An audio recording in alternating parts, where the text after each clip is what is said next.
I thought retirement would finally give us time together. 40 years I'd worked to build something for my family, and when I called to tell him I was stepping down from the company, my son's first words weren't congratulations.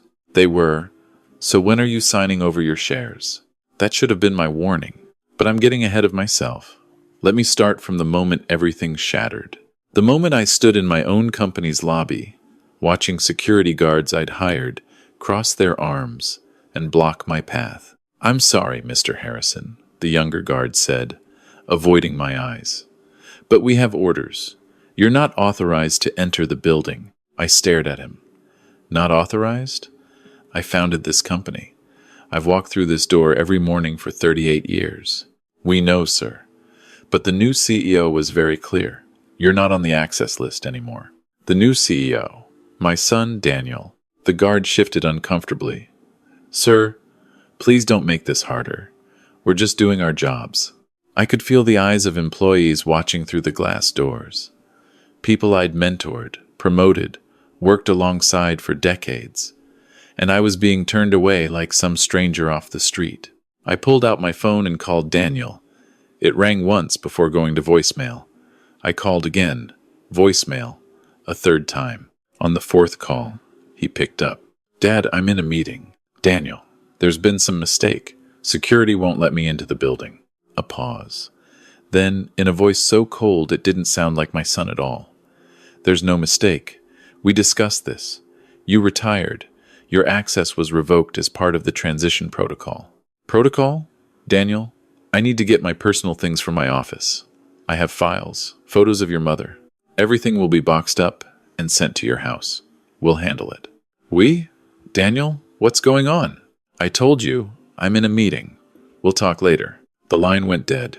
I stood there in that lobby, phone in my trembling hand, while security waited to escort me out of the building I'd built from nothing. The building where I'd worked 100-hour weeks when Daniel was a baby, where I'd skipped his soccer games and piano recitals because just one more deal, one more client. I'm building something for our future. That future was here, and I wasn't allowed in it. Let me take you back. Back to when things made sense. I met Daniel's mother, Catherine, in 1985. I was 24, fresh out of business school, working as a junior analyst at a firm in Dallas. She was a paralegal in the same building. We'd share the elevator most mornings, make small talk about the weather, the Cowboys, anything to fill those awkward 20 floors. It took me 6 months to work up the courage to ask her to dinner. We married in 1987. Small ceremony, just family and close friends. I remember standing at the altar, looking at this woman who somehow saw past my nervous, stammering, and workaholic tendencies, thinking, I'm the luckiest man alive. We tried for a baby right away. Catherine wanted a big family. 3, maybe 4 kids, she'd say. A house full of noise and laughter. It didn't come easy. 2 miscarriages in the first 3 years. The second one nearly broke her. I'd come home from work and find her crying in what was supposed to be the nursery, still painted yellow from when we thought it would be a girl. We tried again. And again.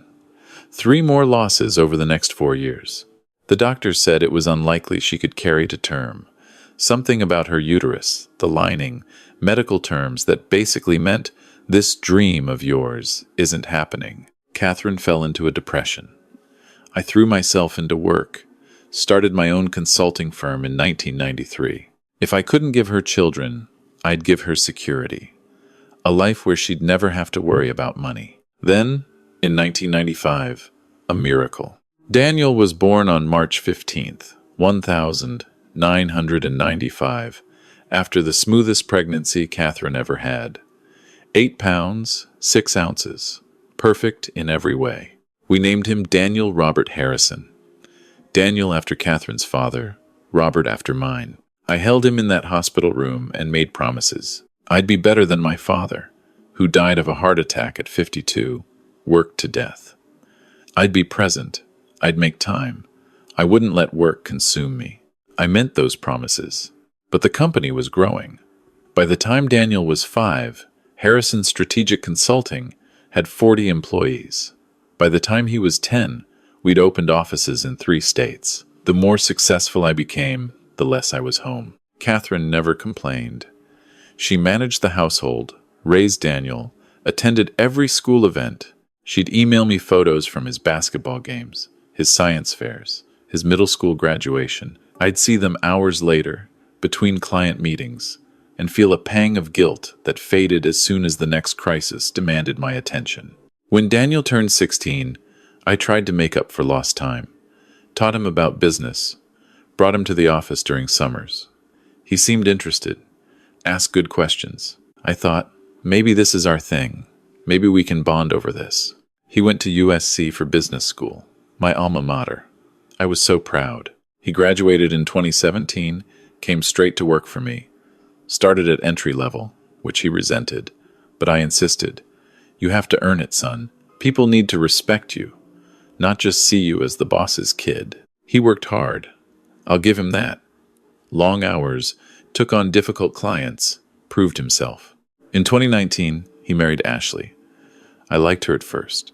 Sharp, ambitious, beautiful. Came from money. Her father owned a chain of luxury car dealerships in California. The wedding was at some vineyard in Napa Valley. 200 guests. Must have cost her parents $300,000. Catherine cried during the ceremony. Our baby's all grown up, she whispered. I squeezed her hand. We did good.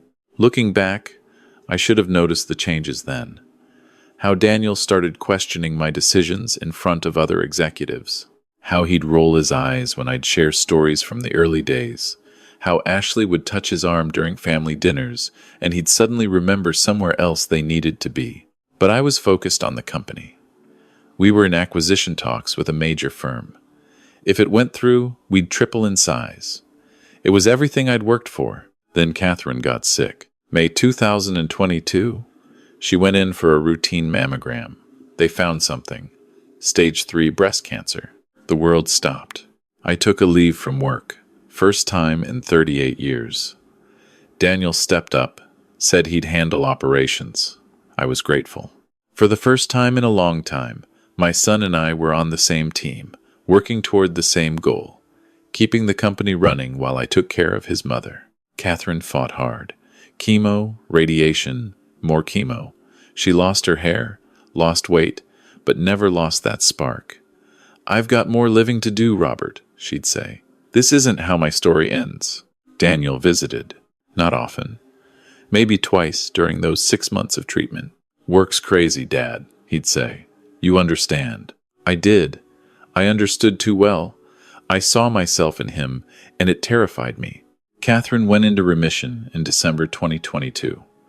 We celebrated Christmas like it was a gift we'd been given back. She made her famous lasagna. We watched old movies. Daniel and Ashley came over for a few hours, though Ashley spent most of the time on her phone. They're busy, Catherine said, defending them like she always did. They're young, building their lives.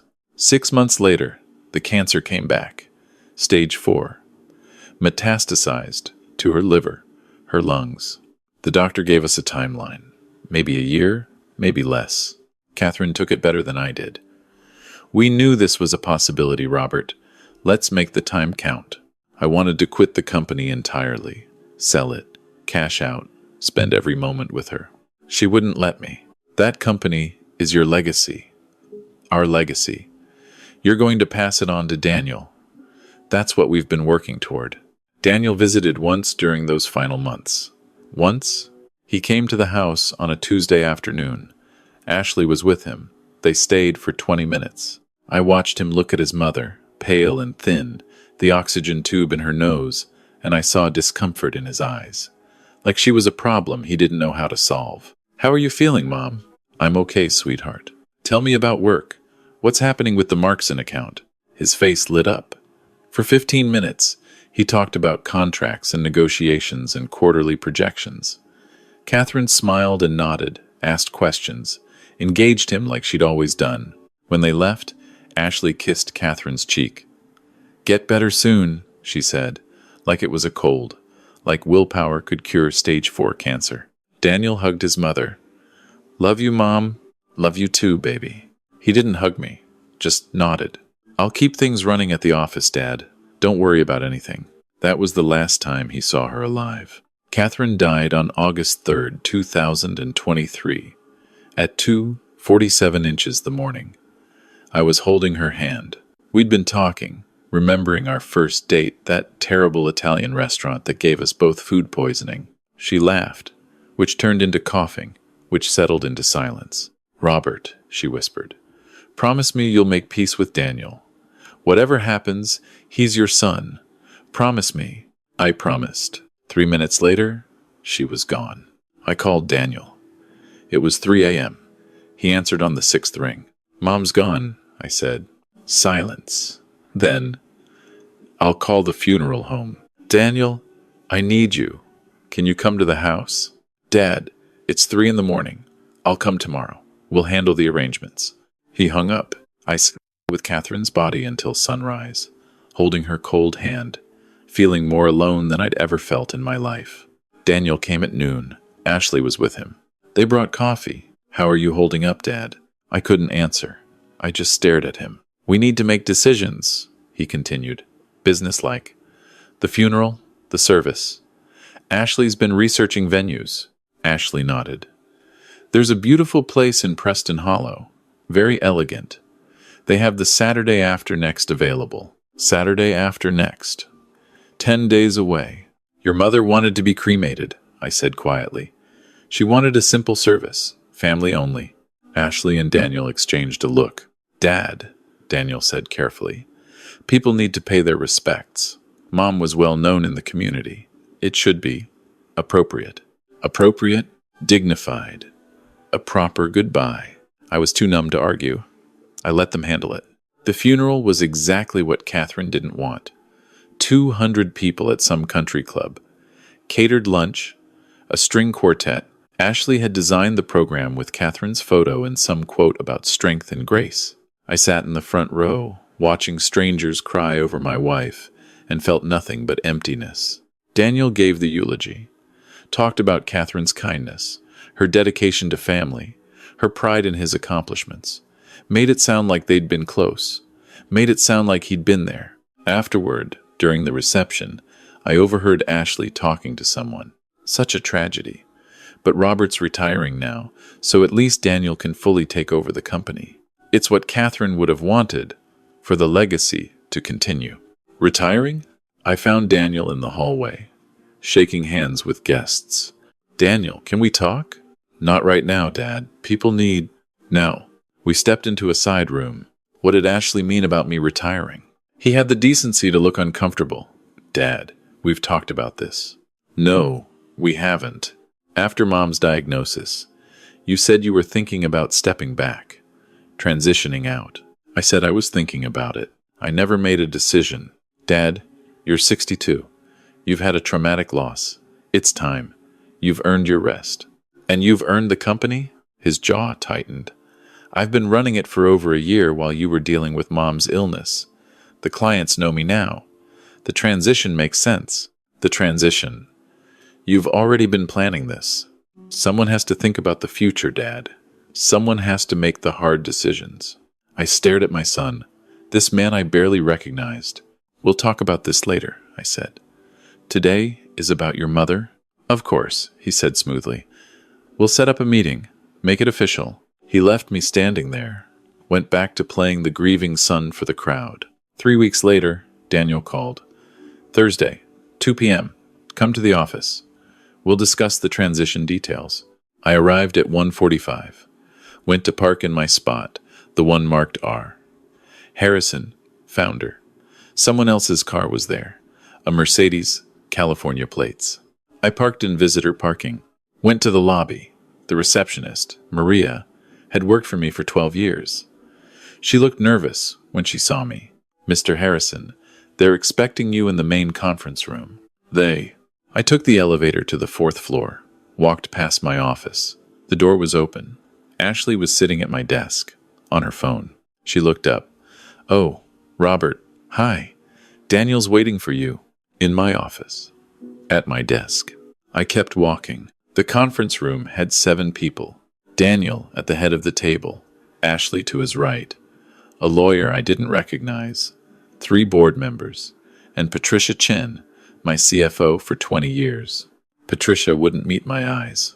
Dad, thanks for coming. Have a seat. I sat at the opposite end of the table, facing my son across 12 feet of mahogany. Let's make this quick, Daniel said. We're all busy. The lawyer slid a folder across the table. Mr. Harrison, I'm Gregory Walsh. I represent Crimson Ventures LLC in this matter. Crimson Ventures? It's a holding company, Daniel said. We're restructuring. These documents transfer your shares to the LLC in exchange for a retirement package. Very generous, Dad. You'll be more than comfortable.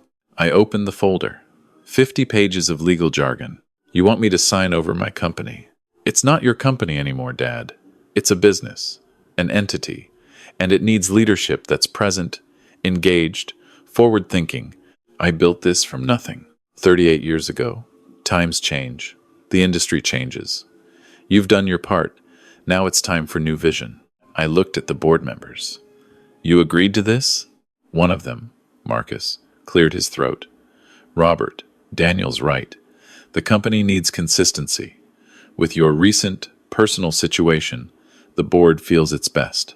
Recent personal situation, my wife dying. I looked at Patricia. Pat? She finally met my eyes. I saw guilt there. And fear. The numbers make sense, Robert. The package is fair. Fair. I turned to the lawyer. I need time to review this. To have my own attorney look at it. Of course, Walsh said. You have until Friday at 5 p.m. 2 days. And if I don't sign? Daniel leaned forward. Then we'll have to explore other options. Dad, I'm trying to make this easy. For both of us. Don't make it complicated. I stood up. This is my life's work. No, Daniel said quietly. It was your life's work. Now it's mine. I left without another word, went to my car, sat in visitor parking, and shook. When I got home, I called my attorney, left a voicemail. Then I sat in the living room, in the chair where Catherine used to read, and I let myself feel everything I'd been pushing down. The grief, the betrayal, the rage. My son was taking everything. My attorney, Howard, called back that night. Robert, I'm so sorry about Catherine. Thanks, Howard. I need your help. I explained the situation, the documents, the pressure. He was quiet for a long moment. Robert, I need to tell you something. Daniel called me 2 weeks ago. My blood went cold. What? He said he was concerned about you, that your grief was affecting your judgment. He asked if there were ways to protect you from making poor decisions regarding the company. Protect me. I told him I couldn't discuss your affairs without your consent. But Robert, he's been planning this. The board meeting, the LLC, all of it. This isn't sudden. Can they do this? Legally? If the board supports the transition and you're offered fair compensation, they can pressure you. But you don't have to sign. You still own 48%. You're still the founder. What if I refuse? Howard sighed. Then it gets ugly. They could drag it out, make accusations about your competency. It wouldn't be pleasant. I thought about Catherine, about her, making me promise to make peace with Daniel. What should I do, Howard? That's not for me to say. But Robert, between us, I'd fight. I'd fight like hell. We talked for another hour. Made plans. By the time I hung up, it was past midnight. I didn't sleep. I sat in that chair, thinking about every choice that led me here. All those missed soccer games. All those school plays I skipped. All those times I chose work over my son, telling myself I was building a future for him. I built him a future, and he couldn't wait for me to die to take it. Thursday came, then Friday. At 4:45 p.m., I drove to the office, went up to the 4th floor. Daniel was in his office, my old office. Dad, did you bring the signed documents? I sat down across from him. Tell me something, Daniel. Why? Why what? Why couldn't you wait? Why did you have to do this now, 3 weeks after your mother died? He leaned back. Because you're not thinking clearly, Dad. Because I've been watching you make increasingly questionable decisions. Because the company can't wait for you to work through your grief.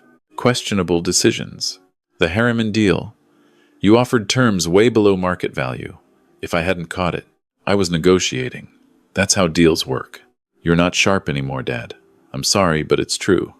and I can't let this company suffer because you're too proud to admit it.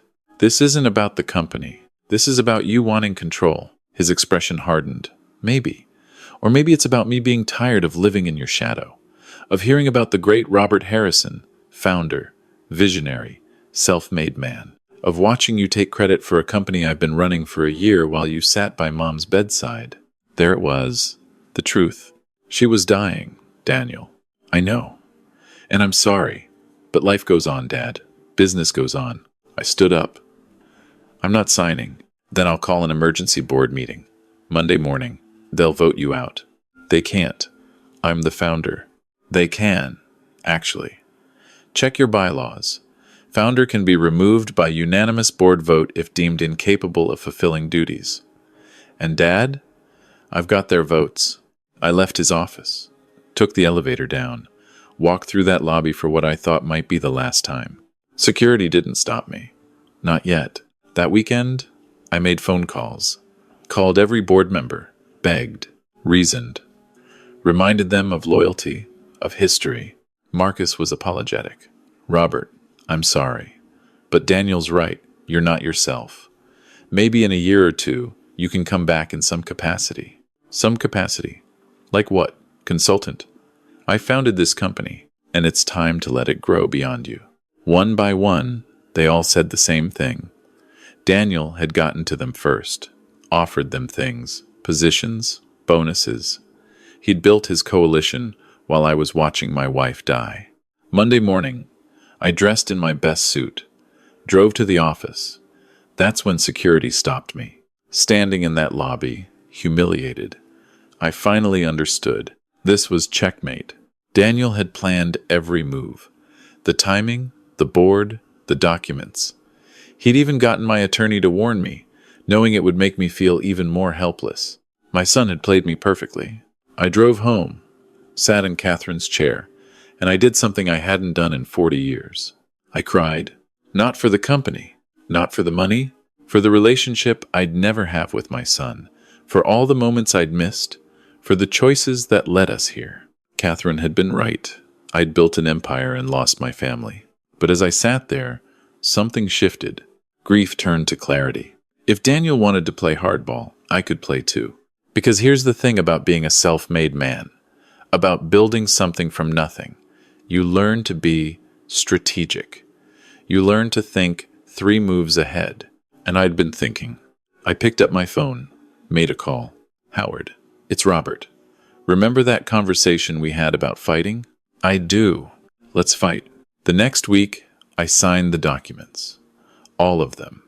Transferred my shares. Accepted the retirement package. Daniel threw a small party at the office. New Era, he called it. Ashley posted on social media about Daniel's vision for the future. I smiled, shook hands, played the gracious founder stepping aside. What they didn't know was what Howard and I had been doing for the past week. See, I'd spent 38 years in this industry. I knew things. I knew where bodies were buried, which deals were structured creatively, which clients were unhappy but staying out of inertia. More importantly, I knew Daniel, knew his weaknesses, his overconfidence, his tendency to cut corners when he thought no one was watching. And I'd been watching. During that year, I was absent caring for Catherine. I hadn't disappeared. I'd been reading every report, every email. Patricia had been quietly keeping me informed, even while she publicly supported Daniel. I'm sorry, Robert, she'd told me in a secret meeting, but I have 2 kids in college. I couldn't risk my job, but I kept records. Everything he did. Everything. The Harriman deal Daniel accused me of bungling, I'd found irregularities. Daniel had inflated the client's assessment to justify higher fees. Not illegal, but ethically questionable. There were others. Small things. Corners cut. Rules bent. Individually, nothing damning. Together, a pattern. Then there was the LLC, Crimson Ventures. Howard did some digging, found something interesting. The LLC wasn't just Daniel. Ashley's father was a partner. Silent partner. They were planning to merge my company with his dealership empire, create some kind of corporate conglomerate. My life's work absorbed into a luxury car sales operation. The retirement package they'd offered me? Generous on paper, but structured in a way that if the merger happened, most of it evaporated. Technical clauses, legal loopholes. They were going to pay me out, then restructure, and I'd end up with maybe 20 cents on the dollar. Clever, but not clever enough. Because while Daniel was planning his future, I was making phone calls. Remember those clients I mentioned? The unhappy ones?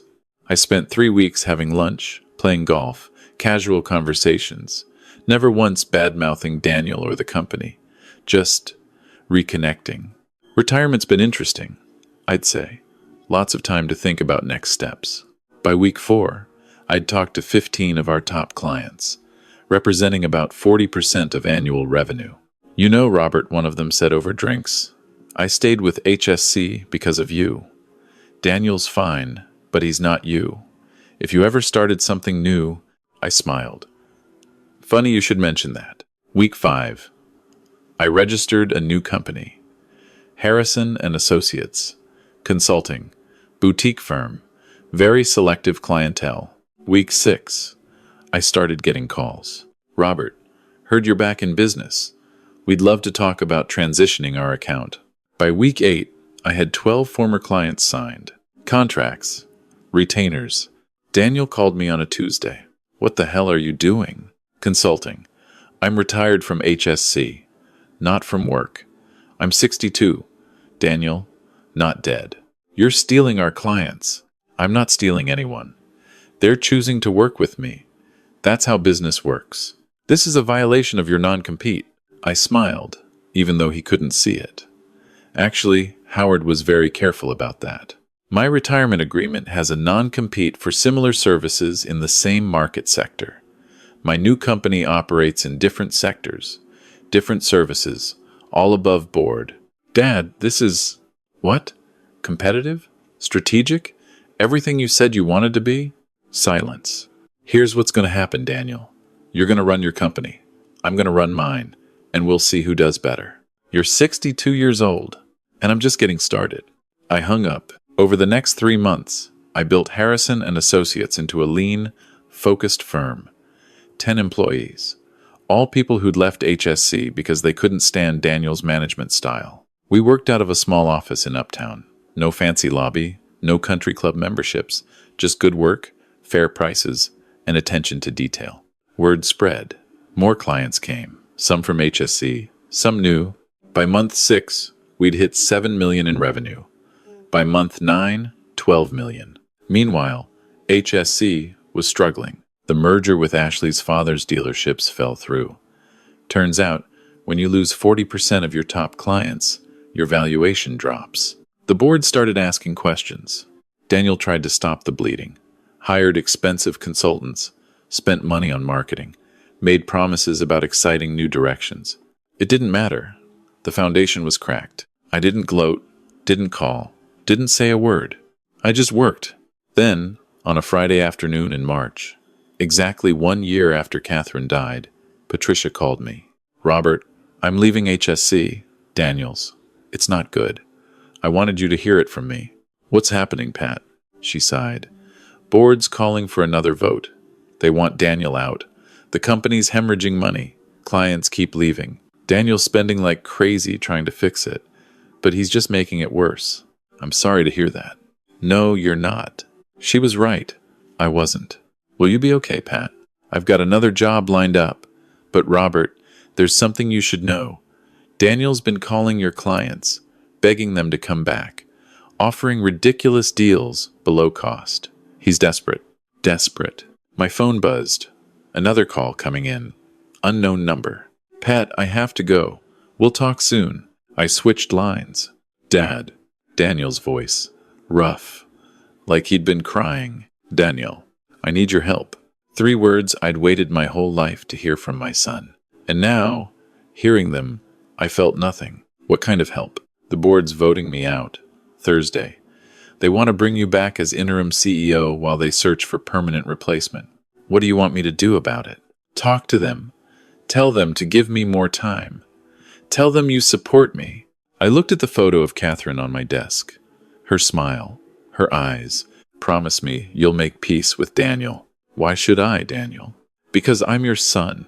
You were my son when you kicked me out of my own company, when you humiliated me in that lobby, when you tried to cheat me out of my retirement. You were my son then, too. Dad, please. I made mistakes. I'm sorry, but I'm losing everything. Now you know how it feels. Dad, tell me something, Daniel. When your mother was dying and she begged to see you, where were you? Silence.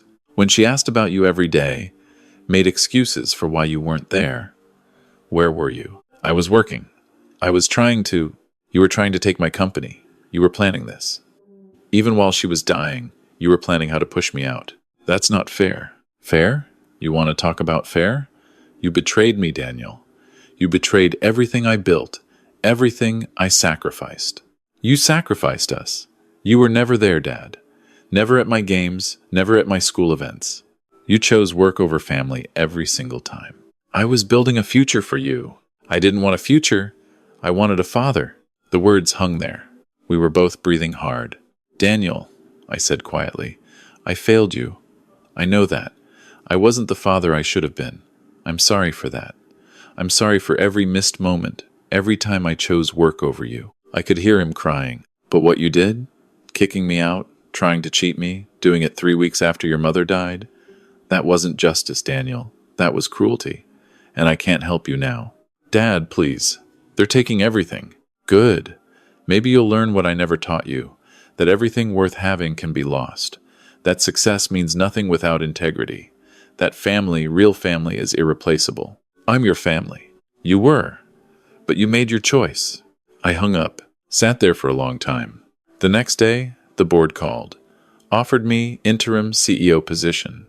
I declined. The company needs new blood, I told them. Someone without history. Someone who can build it back up. We'd really like you to reconsider, Robert. I'm honored, but I'm exactly where I need to be. The following Thursday, Daniel was voted out. The board brought in an outside CEO, started restructuring. HSC would survive, but it would never be what it was. Daniel called me 17 times that day. I didn't answer. He left voicemails. Angry at first, then pleading, then just broken. Dad, I'm sorry. I'm so sorry. I messed up. Everything's gone. Ashley left me, filed for divorce. Says I'm a failure. The house is in foreclosure. I have nothing. Dad, please. I need you. I listened to each message once, then deleted them. A month later, I heard through Patricia that Daniel had taken a job in Houston, sales position at some startup, making maybe a tenth of what he used to. Ashley married a hedge fund manager 6 months after the divorce finalized. I should have felt satisfied, vindicated. Instead, I felt empty, because Catherine was right. I'd won. I'd proven my point. I'd made my son pay, and I'd lost him forever. 1 year later, I was working late at my office when the receptionist buzzed. Mr. Harrison, there's someone here to see you. No appointment. He says he's your son. My heart stopped. Send him in. Daniel walked through my door. He'd aged. Thinner. Lines around his eyes. Wearing an off-the-rack suit instead of the custom Italian ones he used to favor. We looked at each other. Hi, Dad. Daniel. I'm not here to ask for money. Or a job. Or anything. Why are you here? He pulled something from his pocket.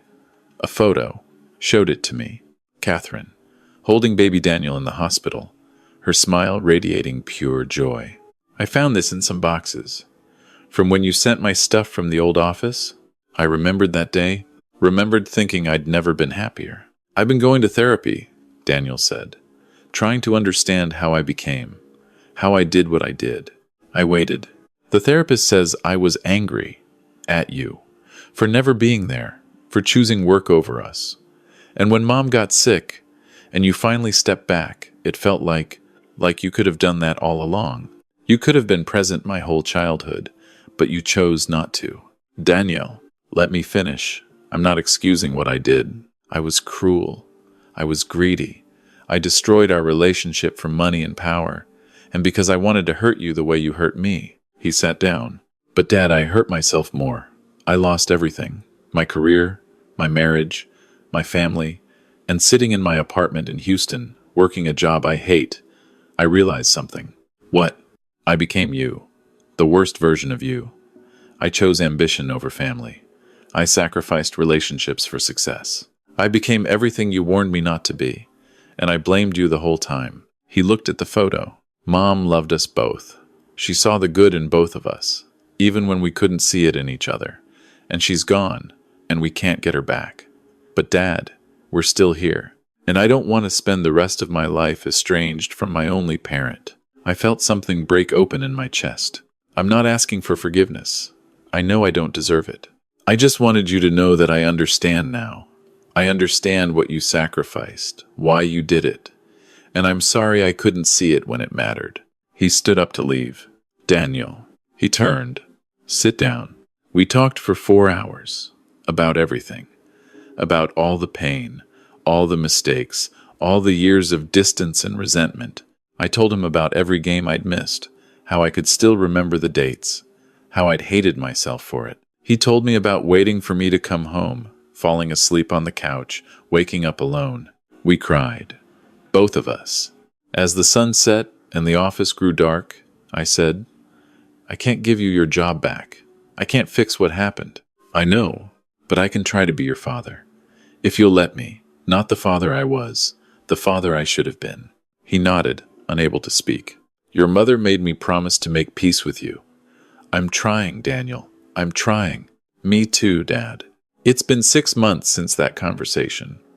We have lunch every Tuesday. Talk on the phone every Sunday. It's not perfect. We're both carrying too much history for perfect. Daniel's doing better. Got promoted at his company. Seeing someone, a kindergarten teacher named Maria. She's kind. Nothing like Ashley. He's learning to be happy with enough instead of always wanting more. I'm learning to be present instead of always planning the next move. We're learning to be father and son again. Last week, Daniel asked if he could bring Maria to meet me. We had dinner at my house. I made Catherine's lasagna from her recipe. Watching Daniel laugh at something Maria said, seeing him relaxed and genuine, I thought about Catherine. She would have loved this. Loved seeing us here. Trying, healing. I still run Harrison and Associates. Still work too much, probably. But on Tuesdays, I close my laptop at noon because my son is waiting. And that, finally, is enough. The company Daniel and I fought over, it recovered. Under new leadership, it's stabilized. It's not what it was, but it exists. Daniel could have had it all, and he lost it. I could have destroyed him completely, and I chose not to. In the end, we both learned the same lesson Catherine tried to teach us all along. Success is nothing if you have no one to share it with. Legacy isn't what you build, it's who you become while building it.